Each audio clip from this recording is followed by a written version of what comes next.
Neste vídeo nós vamos analisar os três aspectos do pecado. Nem todos gostam de ouvir sobre o pecado e nem todos imaginam o que é pecado. A Bíblia mostra-nos que existem três aspectos do pecado. Em outras palavras, o pecado está em três lugares. Primeiro, o pecado está diante de Deus.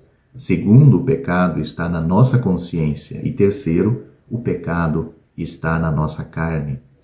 A Bíblia sempre nos mostra o pecado de acordo com essas três linhas. É como um rio alimentado por três afluentes. Se quisermos conhecer o pecado de forma completa, devemos ter clareza sobre essas três linhas.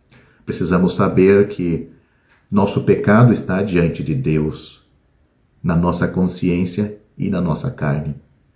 Se não tivermos clareza dessas três linhas e não formos capazes de fazer distinção entre elas, não teremos clareza acerca do problema, da gravidade do pecado. Se confundirmos essas três linhas, não perceberemos o ponto de vista de Deus concernente ao pecado e não compreenderemos como Deus é perfeito ao lidar com o pecado. Somente quando entendemos a necessidade é que reconhecemos o tratamento. Se não conhecermos a necessidade, precisaremos vamos presumir que o tratamento é desnecessário. Portanto, precisamos conhecer, primeiramente, o que é o pecado, para depois conhecer como a salvação de Deus é completa. Como precisamos desta salvação e uma salvação que vem de Deus. A salvação dos homens é incompleta porque não trata desses três aspectos. Deus é um Deus justo. Na administração do universo, ele é mais elevado, ele é a mais elevada autoridade. Ele é o governante do universo e tem leis e ordenanças definitivas sobre os pecados. Ele recompensa o homem de acordo com o que o homem faz e segundo a maneira como age. Deus lida com o mundo na sua posição de governante soberano. No tempo de Adão, embora ainda não houvesse este termo, havia a lei adâmica. Depois de Noé, embora não houvesse este termo, houve a lei de Noé. No tempo de Moisés, o termo lei começou a ser utilizado especificamente. Foi a partir daí que a lei foi especificamente colocada diante do homem. Quer estejamos falando da lei explícita depois de Moisés, quer da lei implícita antes do tempo de Moisés, o veredito de Deus é que quem peca deve morrer. Ele exige que os que transgridem a lei sejam punidos com a morte eterna. Enquanto o homem está vivo, embora sua carne esteja vivendo, seu espírito está morrendo. No final, sua carne também morrerá. E na eternidade, seu espírito e alma e corpo sofrerão. Se o homem não pecar, Deus não executará a punição. Contudo, se o homem pecar, Deus certamente executará a punição. Deus decretou ordenanças e leis acerca dos pecados do homem. Quando ocorrem pecados em nossa vida, primeiro há o registro diante de Deus. Deixe-me ilustrar com um exemplo, para que você possa entender melhor o que estou tentando explicar. Em muitos países, as pessoas foram proibidas de estacionar seus carros onde bem quisessem. Antes dessa lei, você poderia estacionar seu carro em qualquer lugar. Você podia até mesmo estacionar no lado contrário da rua e era livre para estacionar em qualquer sentido. Mas depois da lei, o Departamento de Trânsito proibiu essa prática. Agora, enquanto dirige, você vê todos os carros estacionados no mesmo sentido. Há uma nova lei que diz que todos os carros devem ser estacionados no mesmo sentido do fluxo do trânsito. Se você não fizer isso, estará violando a lei de trânsito. Se hoje, com o seu carro estacionar no sentido contrário, um oficial do departamento de polícia pode ver isto e registrar a infração no departamento de polícia. A infração é registrada na rua onde você estacionou, mas eu vou colocar isso de outra maneira. A infração é registrada não na rua onde foi estacionado, no sentido contrário, mas no departamento de polícia, mesmo que você não esteja ciente do fato. A infração pode ter ocorrido em tal rua, mas o local onde a infração será registrada é o departamento de polícia. Os incidentes de pecado ocorrem no homem, mas assim que o homem peca, há o registro daquele pecado e daqueles pecados diante de Deus. Deus é o soberano governante do mundo. Ele tem o controle de tudo. Se no decorrer de nossa vida transgredirmos a lei, há um registro do nosso pecado diante de Deus. É por essa razão que no Antigo Testamento, na Bíblia, no Antigo Testamento, frequentemente se fala de pecar contra Jeová. A razão de um ato de pecado ser maligno e terrível é que, uma vez que... A razão de um ato de pecado ser maligno e terrível é que, uma vez que um pecado é cometido, ele é registrado diante de Deus. Desde que Deus tenha dito que quem pecar deve morrer, Deus, tem de executar seu julgamento sobre os pecados. Não existe maneira de escapar, pois o registro dos pecados já está lá diante de Deus, diante dele. Em segundo lugar, o conhecimento do pecado está em nossa consciência, ou pelo menos devia estar. Embora haja um registro do pecado diante de Deus, enquanto você não tomar conhecimento deste pecado e desses pecados, ainda será capaz de sorrir e regozijar-se em sua cadeira e agir como se nada houvesse ocorrido. Mas uma vez que tome conhecimento daquele pecado e que está diante de Deus, e que o pecado está diante de Deus, ela entra na sua consciência, ou a sua consciência é despertada. Inicialmente, esse pecado estava somente diante de Deus. Agora, ele é identificado na sua consciência. Você pode perguntar, o que é a consciência? É uma janela. A luz de Deus resplandece em seu interior através da janela da sua consciência.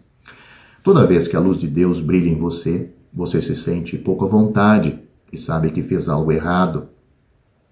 Pode ser que haja alguém que me ouve e estacionou o carro no sentido contrário. Pode ser que não estivesse cônscio do seu erro e estivesse totalmente despreocupado. Mas uma vez que eu mencionei, ele se sentirá inquieto interiormente. Minhas palavras moveram o registro do seu pecado do departamento de polícia para ele. Portanto, a consciência é alterada pelo conhecimento. Sem conhecimento, você ignora seus pecados. E desde que a consciência dentro de si não o moleste, não se sentirá em paz. Mas assim que tiver o conhecimento e começar a perceber o ponto de vista de Deus e da lei sobre você e seus pecados, sua consciência não cessará de incomodá-lo. É verdade que você pode perguntar, é verdade que todos têm uma consciência? Certamente todos têm uma consciência. Contudo, algumas consciências estão obstruídas e a luz de Deus não pode entrar. Algumas consciências são como uma janela de cozinha que tem uma espessa camada de sujeira sobre ela. Por ela você pode ver a sombra de um homem movendo-se, mas não pode ver o homem claramente. Se a sua consciência não pode receber a luz de Deus, você estará despreocupado e alegre. Mas no momento em que ouvir o Evangelho e ver seus próprios pecados, sua posição diante de Deus e o registro de seus pecados diante dele, sua consciência terá um problema. Ela ficará incomodada, não estará em paz, mas irá condená-lo. Você perguntará o que deve fazer para ser capaz de permanecer diante do Deus justo. E como ser justificado diante deste Deus tão justo, tão justo? O que é surpreendente quanto à consciência é que, na pior das hipóteses, ela pode adormecer, mas a consciência nunca morrerá. Nunca pensemos que nossa consciência morreu. Ela nunca morrerá, mas ela pode adormecer. A Bíblia usa a palavra cauterizar. Entretanto, quando a consciência de muitos desperta, eles acham que é tarde demais, que não tem mais a oportunidade de crer e de ser salvos. Não pense que nossa consciência nos deixará em paz. Um dia ela nos acusará. Um dia ela falará. Muitos que pensavam que faziam muitas coisas más e erradas achavam que escapariam. Mas quando a consciência deles finalmente acordou, eles foram capturados por ela. O que fazem as pessoas quando sua consciência desperta e elas percebem que pecaram? Eu vou dizer para você o que a maioria das pessoas fazem. E fazem de maneira errada, pois não vai resolver, não vai livrar essas pessoas de uma consciência acusativa. Tão logo a consciência as capture, elas tentam fazer o bem praticando boas obras. Qual é o propósito do homem ao tentar fazer boas obras? O seu propósito é subornar a sua consciência. A consciência mostra ao homem que ele pecou.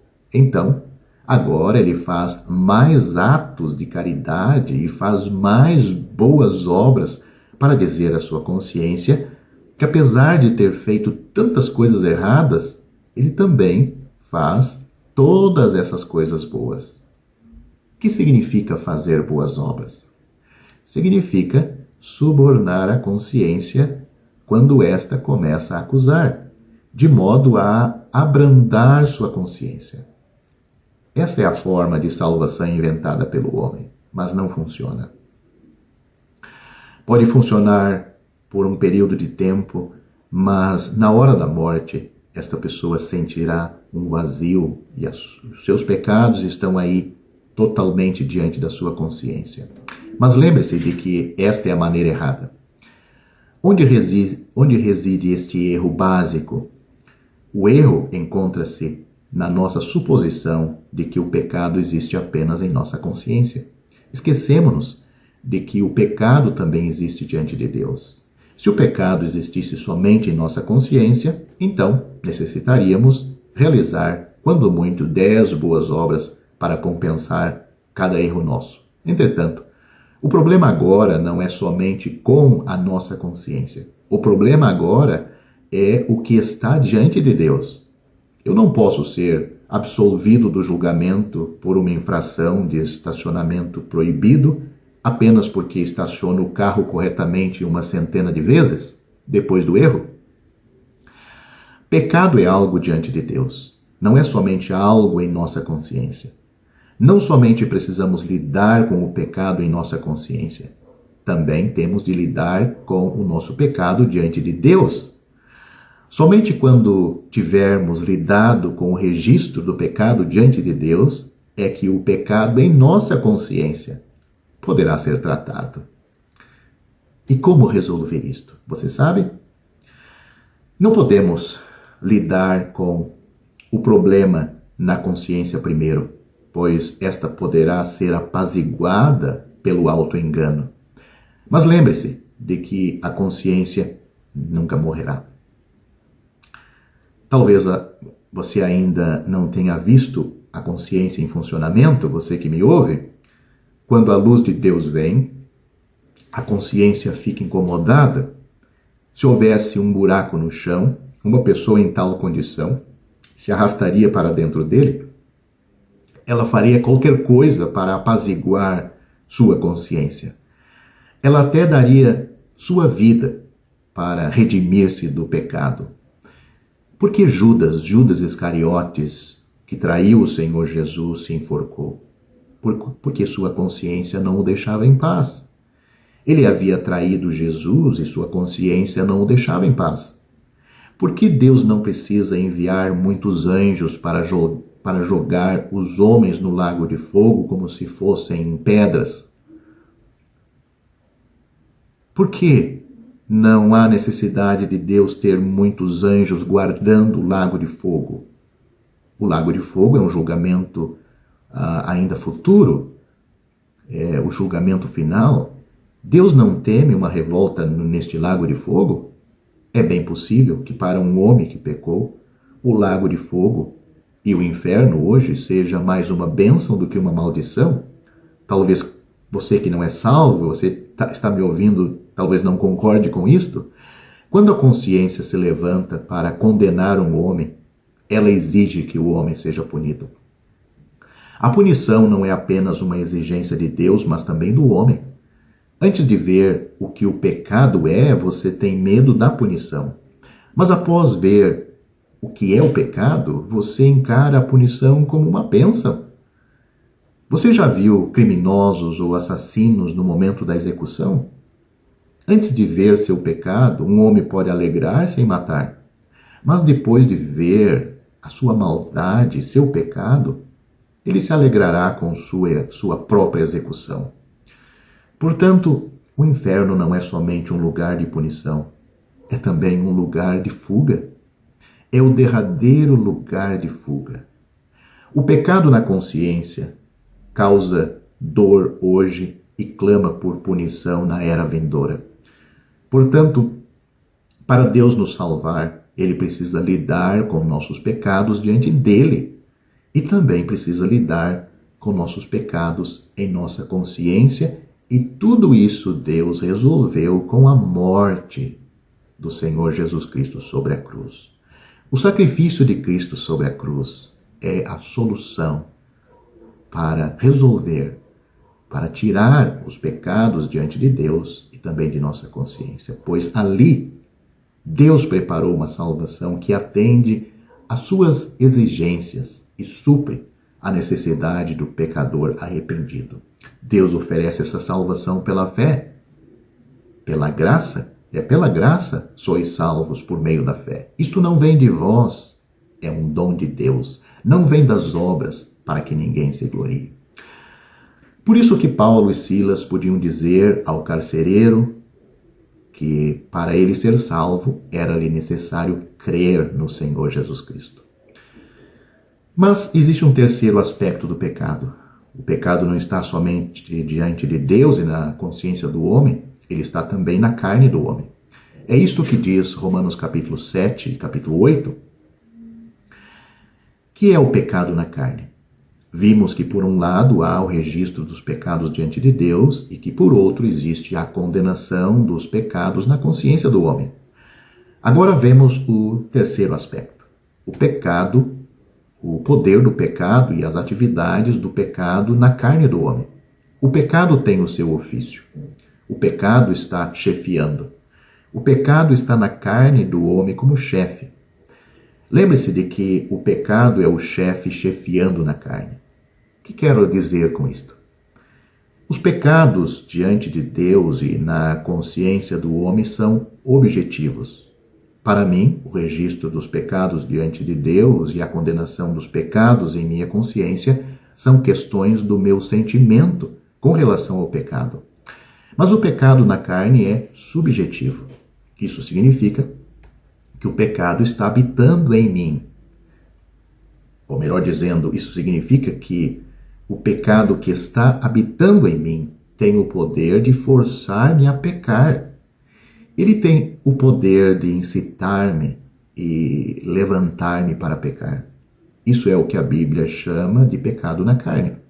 Por exemplo, pode haver uma pessoa que ganha $100 por mês, mas gasta 150. Ele gosta de pedir dinheiro emprestado. É à sua disposição. Se ele não pede emprestado, suas mãos começam a coçar, e até sua cabeça e o corpo todo começam a coçar.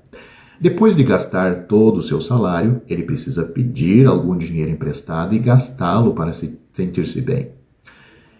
Nele podemos ver os 3 aspectos que estamos tentando apresentar sobre o pecado. Primeiro, ele tem muitos credores, que têm os registros de seus débitos.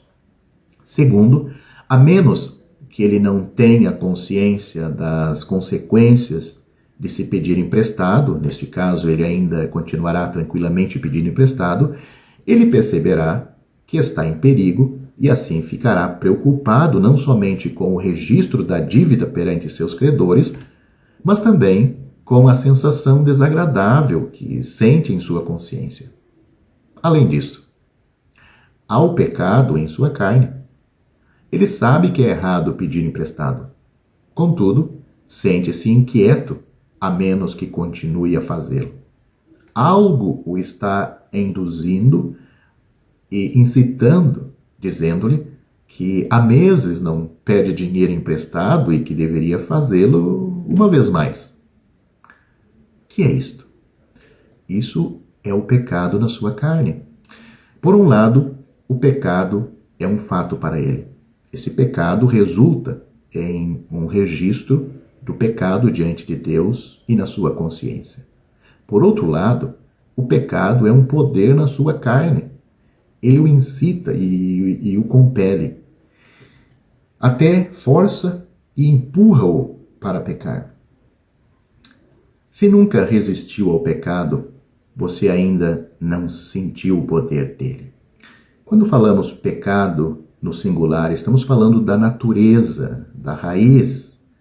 E quando falamos de pecados, estamos falando dos frutos, o que essa natureza produz. Portanto, se nunca resistiu ao pecado, essa natureza que está em todos nós, você ainda não sentiu o poder dele.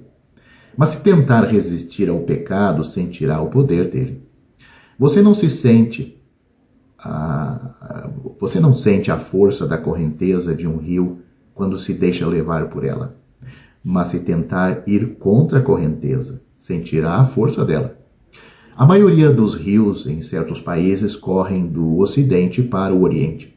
Assim, se você tentar viajar do Oriente para o Ocidente, sentirá quão poderosos são esses rios. Os que mais conhecem o poder do pecado são também os mais santos, pois são os que tentam se opor e permanecer contra o pecado.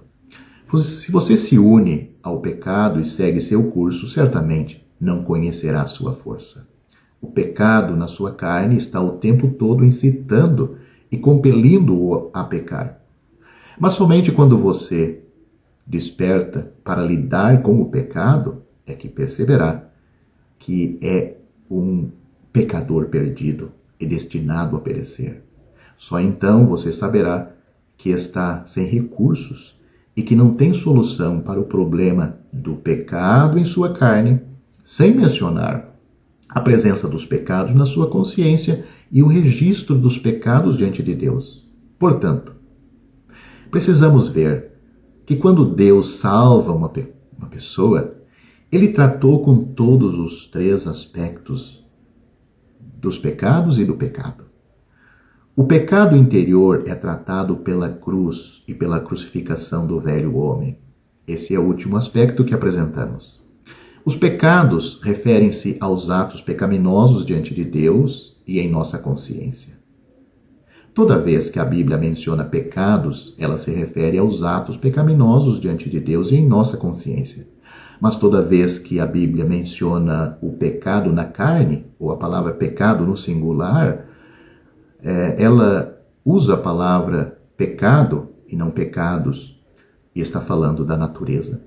Se você lembrar-se disso, não terá problema mais tarde. Agradecemos a Deus porque a sua salvação é completa.